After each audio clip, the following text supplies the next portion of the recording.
Corona के प्रभाव से हमारी मन की बात भी अछूती नहीं रही है। जब मैंने पिछली बार आपसे मन की बात की थी, तब पैसेंजर ट्रेनें बंद थी, बसें बंद थी, हवाई सेवा बंद थी। इस बार बहुत कुछ खुल चुका है।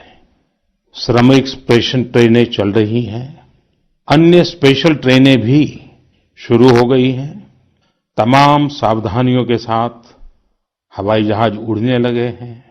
धीरे धीरे उद्योग भी चलना शुरू हुआ है। यानी अर्थव्यवस्था का एक बड़ा हिस्सा अब चल पड़ा है, खुल गया है। ऐसे में हमें और ज्यादा सतर्क रहने की आवश्यकता है।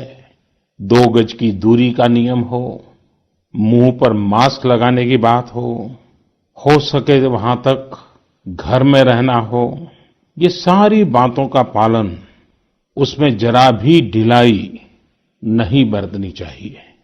देश में सबके सामूहिक प्रयासों से कोरोना के खिलाफ लड़ाई बहुत मजबूती से लड़ी जा रही है। जब हम दुनिया की तरफ देखते हैं तो हमें अनुभव होता है कि वास्तव में भारतवासियों की उपलब्धि कितनी बड़ी है।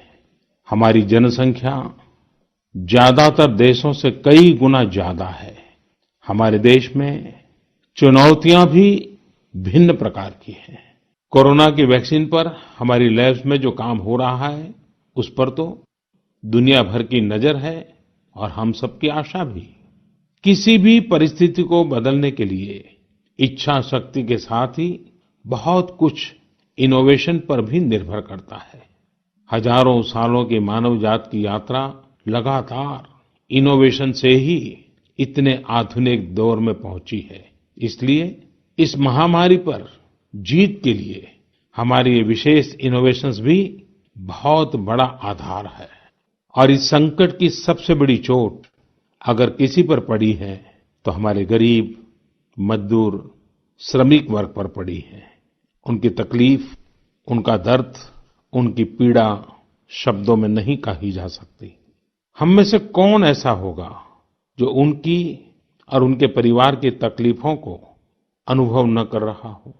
हम सब मिलकर इस तकलीफ को, इस पीड़ा को बांटने का प्रयास कर रहे हैं। पूरा देश प्रयास कर रहा है। हमारे रेलवे के साथी दिन रात लगे हुए हैं। केंद्र हो, राज्य हो, स्थानीय स्वराज की संस्थाएं हो, हर कोई दिन रात मेहनत कर रहे हैं। जिस प्रकार रेलवे के कर्मचारी आज जुटे हुए हैं, वे भी एक प्रकार से अग्रिम पंक्ति में खड़े कोरोना वॉरियर्स ही है। लाखों श्रमिकों को ट्रेनों से और बसों से सुरक्षित ले जाना, उनके खाने पीने की चिंता करना, हर जिले में क्वारंटाइन केंद्रों की व्यवस्था करना, सभी की टेस्टिंग, चेकअप, उपचार की व्यवस्था करना, ये सब काम लगातार चल रहे हैं। कोरोना से अभी भी उतना ही गंभीर खतरा हो सकता है। हमें हर इंसान की जिंदगी को बचाना है। इसलिए 2 गज की दूरी, चेहरे पर मास्क, हाथों को धोना, इन सब सावधानियों का वैसे ही पालन करते रहना है जैसे अभी तक करते आए हैं। मुझे पूरा विश्वास है कि आप अपने लिए, अपनों के लिए, अपने देश के लिए ये सावधानी जरूर रखेंगे। इसी विश्वास के साथ आपके उत्तम स्वास्थ्य के लिए मेरी हार्दिक शुभकामनाएं हैं। अगले महीने फिर एक बार मन की बात अनेक नए विषयों के साथ जरूर करेंगे। धन्यवाद।